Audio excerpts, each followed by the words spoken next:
그때의 제자가 더 많아졌는데 헬라파 유대인들이 자기의 과부들이 매일의 구제에 빠짐으로 히브리파 사람을 원망하니 12사도가 모든 제자를 불러 이르되 우리가 하나님의 말씀을 제쳐놓고 접대를 일삼는 것이 마땅하지 아니하니 형제들아 너희 가운데서 성령과 지혜가 충만하여 칭찬받는 사람 7을 택하라. 우리가 이 일을 그들에게 맡기고 우리는 오로지 기도하는 일과 말씀 사역에 힘쓰리라 하니 온 무리가 이 말을 기뻐하여 믿음과 성령이 충만한 사람 스데반과 또 빌립과 브로고로와 니가노로와 디몬과 바메나와 유대교에 입교했던 안디옥 사람 니골라를 택하여 사도들 앞에 세우니 사도들이 기도하고 그들에게 안수하니라. 하나님의 말씀이 점점 왕성하여 예루살렘에 있는 제자의 수가 더 심히 많아지고 허다한 제사장의 무리도 이 도에 복종하니라. 오늘은 일꾼 두 번째, 교회를 세우는 일꾼이라는 제목으로 함께 말씀을 나누겠습니다.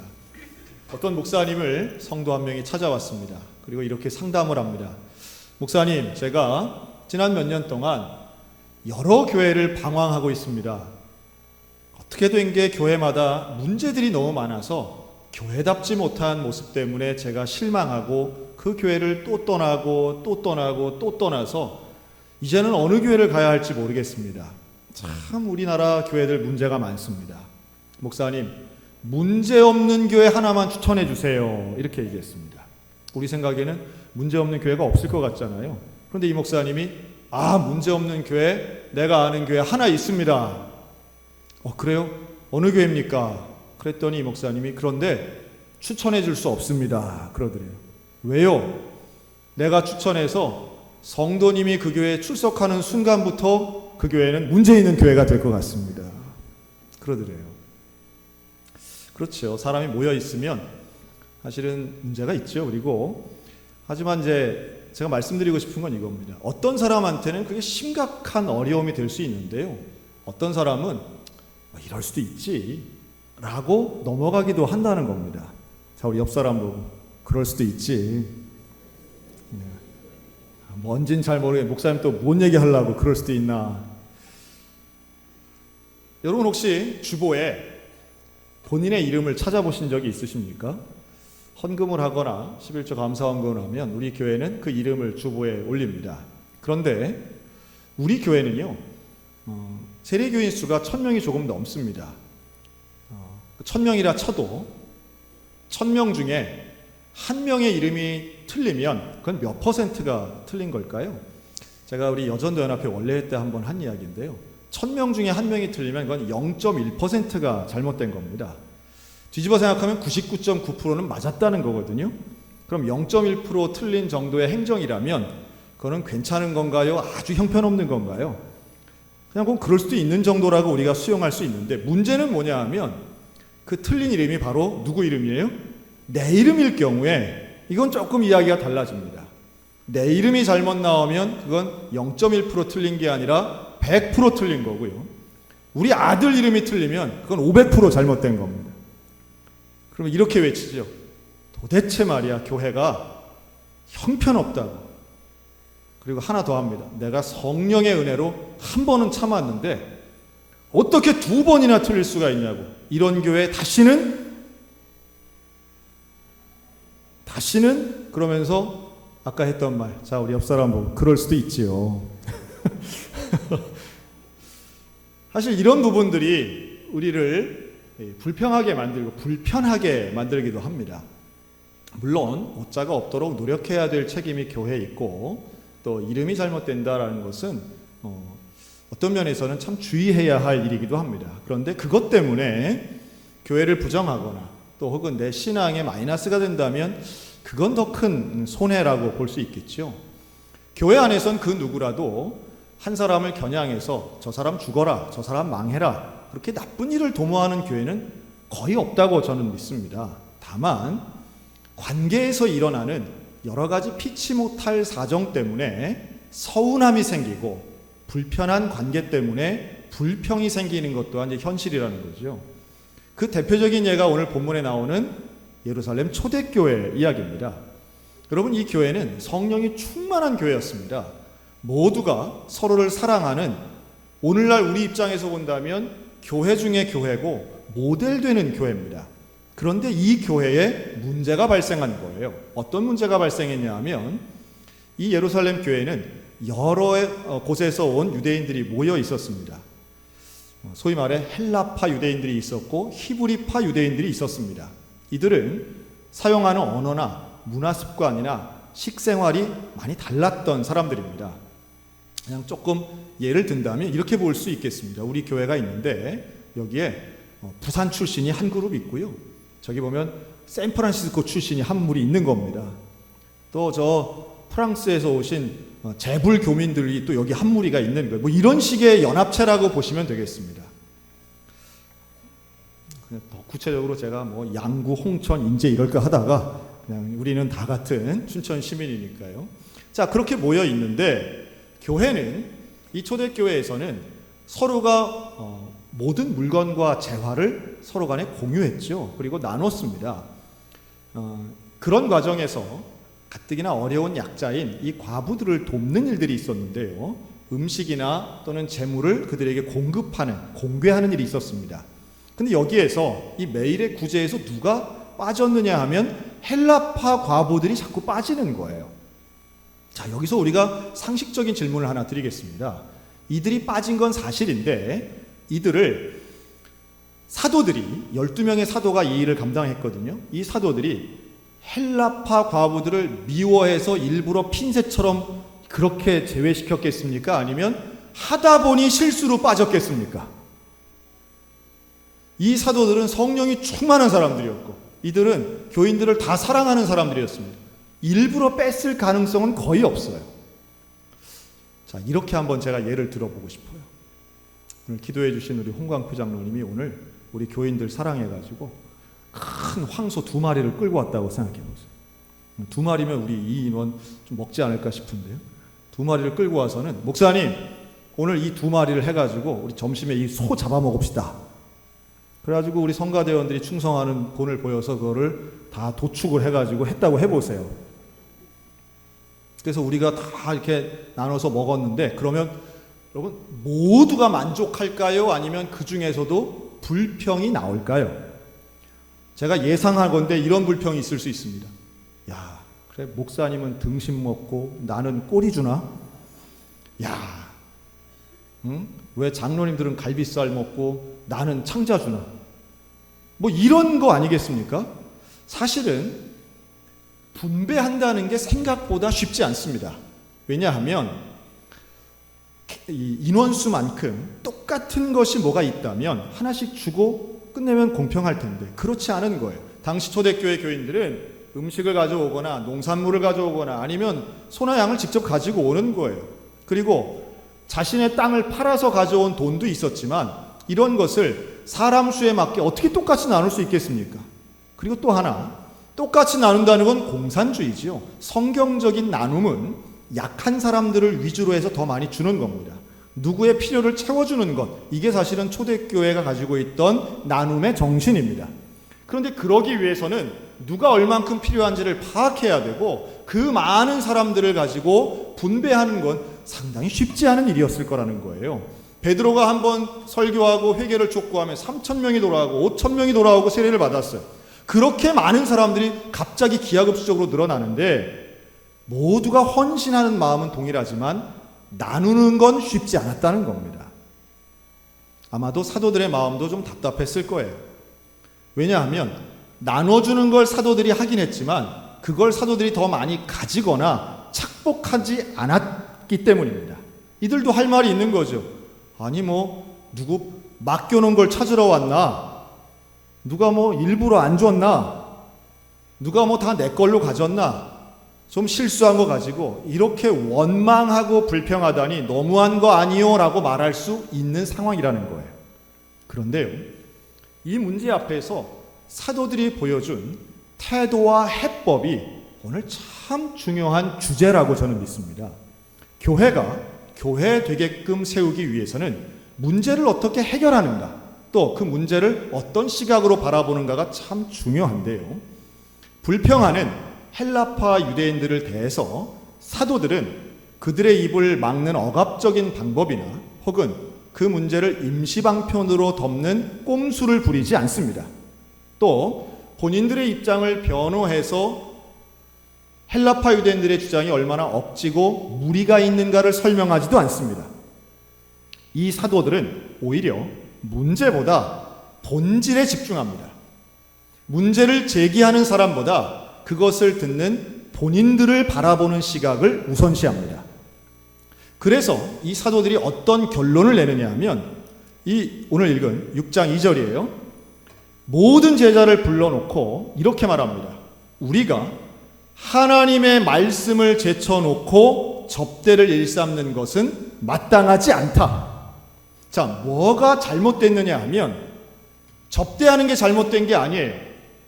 과부를 돕는 일은 중요해요. 해야 돼요. 그런데 뭐가 잘못됐느냐 하면 우리가 말씀을 제쳐놨다는 것을 발견하게 됩니다. 사도들이 바빴어요. 사도들이 정말로 해야 되는 일, 가장 중요한 일, 교회로 모여있는 본질적인 일이 무엇인가를 새롭게 깨달았는데 그건 바로 기도와 말씀 사역이더라는 거죠.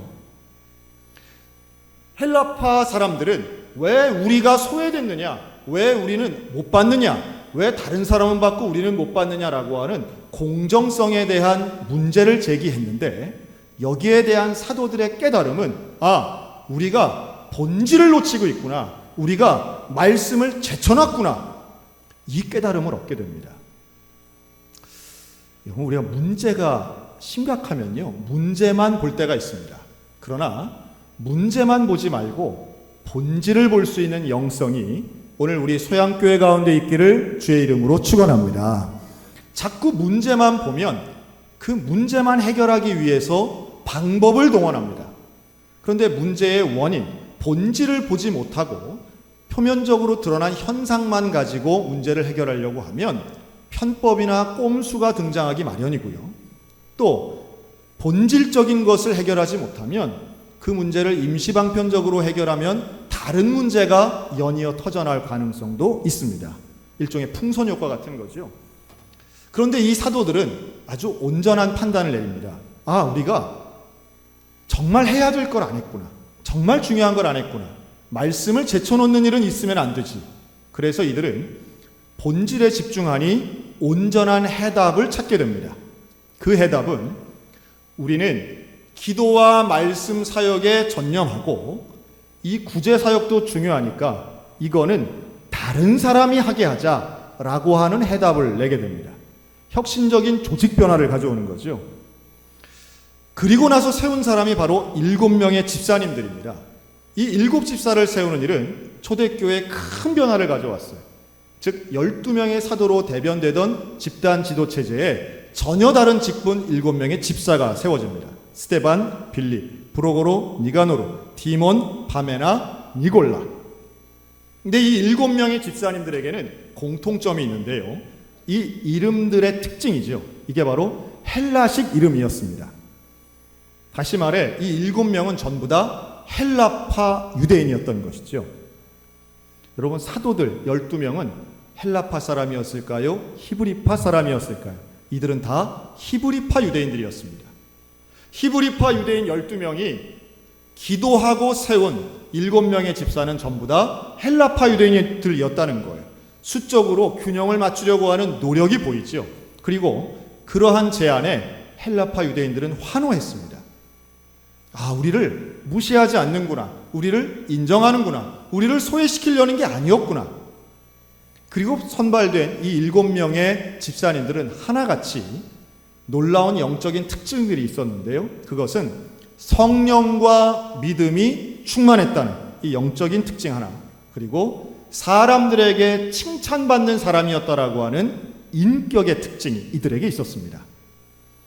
하나님께 인정받는 성령과 믿음, 사람에게 인정받는 칭찬받는 것, 이 두 가지의 균형이 있는 7명의 일꾼이 있었던 초대교회는 정말 온전한 교회, 우리가 꿈꾸는 일꾼들의 모습이라고 말할 수 있습니다. 이러한 집사의 직분은 교회를 위한 것이고 교회의 사역을 위함이었습니다. 그러나 다시 처음의 본질의 질문으로 돌아간다면 사도들이 기도와 말씀에 전념케 하기 위해 세워진 것이 집사의 직분이라는 거죠. 그리고 이들을 통해서 그 어려운 나눔, 구제, 공궤 사역이 이루어지게 되고요. 그리고 사도들은 말씀에 집중하게 됩니다. 오늘 우리 교회는 사무총회를 합니다. 1년의 가장 중요한 회의입니다. 우리 교회는 그렇게 회의가 많은 교회는 아닌데요. 또 어떤 분들은 회의는 줄이고 기도를 늘려야 한다 이렇게도 말하지만, 그러나 또한 회의가 필요한 것도 분명합니다. 또 이 회의를 통해서 우리 교회가 어떤 일들을 하고 있는가에 대해서 명확하게 보여드리고 또 재정에 대한 것들을 알리며 많은 우리 모든 성도들이 협력할 수 있도록 동의를 구하는 일들이 이번 회의를 통해 이루어집니다. 그리고 또한 올해 사무총회는 더 특별한 것은 바로 직분자를 세우는 일이 있기 때문이죠. 장로, 권사, 안수집사를 세우는 것은 교회를 세우는데 직분자를 세우는 일은 참 중요합니다. 저는 목회를 하면서 지금까지 여러 차례 임직식을 경험합니다. 그런데요, 이런 임직을 하며 기도하고 또 세밀하게 준비해도 결국 인간의 관계 속에서 저 사람은 되고 왜 나는 안 되나 라고 하는 서운함이나 혹은 어떻게 저런 사람을 세울 수 있어 라고 하는 개인적인 주관적 평가 때문에 교회를 향해 원망과 불편함을 토로하는 경우들도 참 많이 있습니다. 또 안타깝게도 직분자로 세웠음에도 불구하고 그 직분에 맞지 않는 행동을 보여줌으로 많은 교인들에게 실망을 주는 직분자들도 있는 게 사실입니다. 그래서 어느 때는 이럴 것 같으면 임직식 안 하는 게 오히려 낫지 않나 하는 생각이 드는 경험도 여러 차례 한 적이 있습니다. 그럼에도 불구하고 임직을 하는 이유가 있습니다. 그것은 하나님의 본질적인 일을 온전히 하기 위해서는 혼자 할 수 없고 소수만 할 수 없고 함께 일하기 위해서, 즉 교회를 교회되게끔 하기 위해 우리는 임직의 절차를 통해 일꾼을 세우고 그리고 그 일꾼에게 위임해서 일을 책임과 권한을 동시에 부여함으로 그 일을 온전히 수행케 하는 것이 임직의 가장 중요한 목적이 있다는 것이죠. 여기에 이 초대교회가 보여주는 건 참 좋은 모델이라고 생각합니다. 7명의 집사를 세웠을 때에 이 사도들이 세웁니다. 이들은 투표하지 않습니다. 온 교인들이 이 일을 기쁘게 여깁니다. 사도들이 안수하여 이 직분에 대한 위임을 했을 때 온 교회는 여기에 대해 환영하고 하나님의 뜻이라고 순종합니다. 놀랍게도 이 임직이 올바른 임직이라고 하는 것을 성경은 이렇게 증명합니다. 하나님의 말씀이 점점 왕성해졌다라고 말하죠. 사도들이 본질에 집중한 거죠. 우리는 말씀에, 기도에 집중하겠다. 그랬더니, 그리고 공개하는 사역은 집사님들을 세워서 그 일을 하게 했더니 놀랍게도 하나님의 말씀이 점점 왕성해졌다는 거예요. 우리 소양교회가 이번 임직을 통해 하나님의 말씀이 왕성케 되는 교회가 되기를 축원합니다. 하나님의 일을 제대로 하는 교회에는 말씀이 왕성해지는 거예요. 그리고 예루살렘에 있는 제자의 수가 더 심히 많아졌다라고 말합니다. 제자의 수가 많아지는 것입니다. 하나님의 말씀이 왕성해지자 그 말씀을 믿고 따르고 실천하는 사람들의 숫자가 많아졌다는 거죠. 성장과 부흥은 결국 본질에 집중할 때에, 문제가 아닌 하나님의 명령에 집중할 때 일어나는 자연스러운 모습이고 하나님이 허락하시는 특별한 은혜인 것이죠. 게다가 허다한 제사장의 무리까지 이 도에 복종했다고 말씀합니다. 저는 올해 우리 교회가 교회를 세워나가는 일꾼이 되기를 소원하는데요. 우리 소양교회가 그래서 이번 2020년도에는 특별히 제가 중요하게 여기는 3가지 사업이 있습니다. 연합회가 주관하는 사업들입니다. 우리 교회는 여전도 연합회, 남전도 연합회, 그리고 권사회 연합회가 있습니다. 물론 그 외에도 안수집사 연합회, 장로회 연합회가 있지만 제가 지금 말씀드린 이 3개 기관은 가장 대표적인 연합회고요. 매년마다 이 연합회가 주도하는 행사들이 있습니다. 그래서 이것을 온 교인들을 대상으로 하는 전교인 행사가 함께 협력하여 아름다운 열매를 맺기 원하는데요. 그래서 하던 일들은 더 업그레이드하고 안 하던 일들을 올해 하게 될 것입니다. 예를 들면 우리 권사회연합회는 매년마다 어르신 야유회를 1년에 한 번씩 나갔습니다. 올해는 야유회가 아닌 어른 성경학교, 즉 시니어 캠프를 1박 2일에 걸쳐서 할 겁니다. 가까운 리조트를 빌려서 70세 이상 된 우리 시니어들을 모시고 1박 2일 동안 수련회를 하는 겁니다. 이것은 내년에 있을 전교인 수련회의 일종의 축소판이 될 것이고요.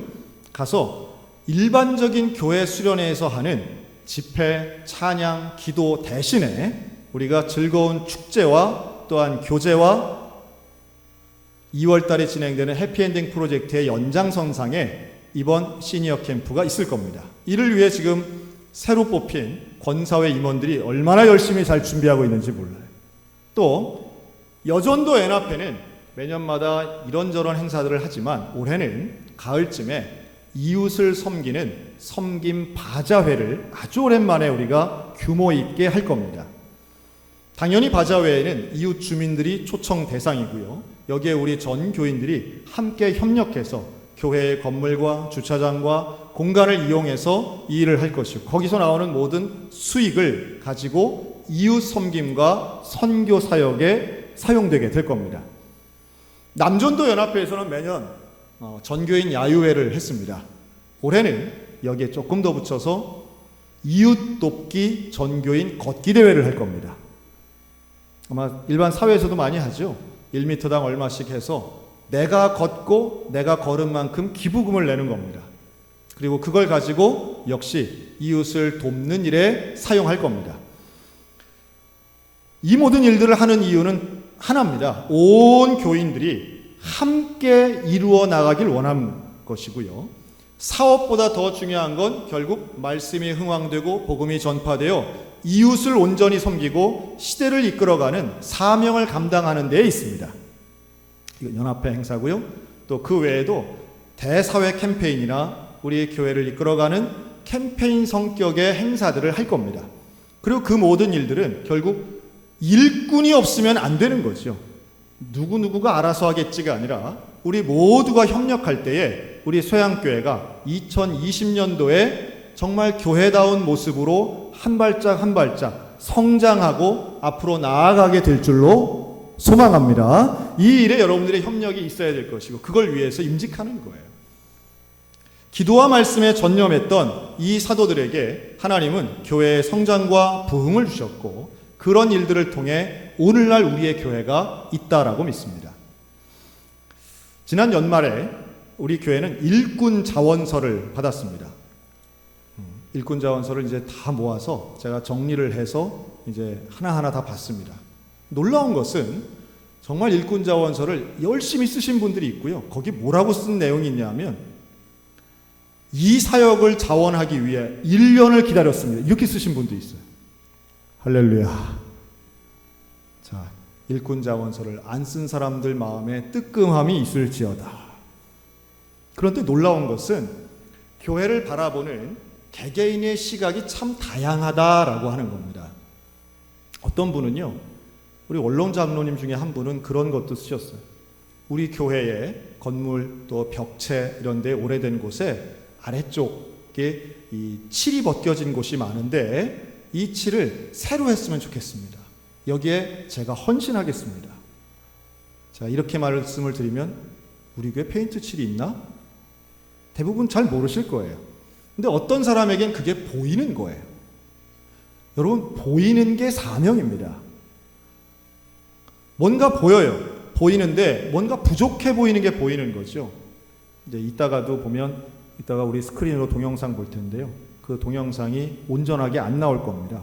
그럴 때는 저게 왜 저래? 아유, 형편없구만 이러지 마시고 그럴 때는 뭔가 문제가 보이면 문제를 발견할 수 있는 능력이라면 그것은 문제를 개선할 수 있는 능력도 동시에 있다는 걸 의미하는 겁니다. 어떤 사람에겐 전혀 안 짠 음식이 누군가의 입맛에는 그게 짜게 느껴지고 이상하게 느껴지는 사람들이 있습니다. 그 무슨 차이일까요? 그런 미각을 가지고 있는 사람은 결국 그 분야에 헌신해야 된다는 걸 의미하는 거예요. 따라할까요? 문제가 보이면 불평하지 말고 내가 헌신하자. 자, 옆 사람 보고 내가 헌신하겠습니다. 보일 때가 있는 거예요. 문제가 보이고 아쉬운 게 보이고 뭔가 불편함이 보인다면 그게 내가 해야 할 일이라고 깨달을 때에 그 교회가 일꾼 있는 교회고 온전히 세워져 가는 교회가 되는 겁니다. 조금 억울할 때가 있죠. 왜 나만 하나? 그런데 다른 사람에게 그게 잘 안 보이는 거예요.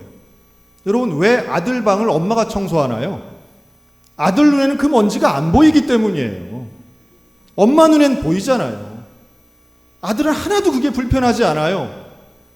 아들에게는 쌓여있는 옷이 불편하지 않고 그냥 대충 구겨져 있는 이불이 하나도 불편하지 않아요. 누가 불편한 거예요? 그걸 보는 엄마가 불편한 거죠. 할 수 없습니다. 불편한 사람이 일하는 겁니다. 불편하다고 말하는 순간 불평이 되지만 불편한 걸 개선하려고 하는 노력하는 순간 일꾼이 되는 것입니다. 오늘 우리들의 교회를 세워나가는 것 우리 손에 달려 있습니다.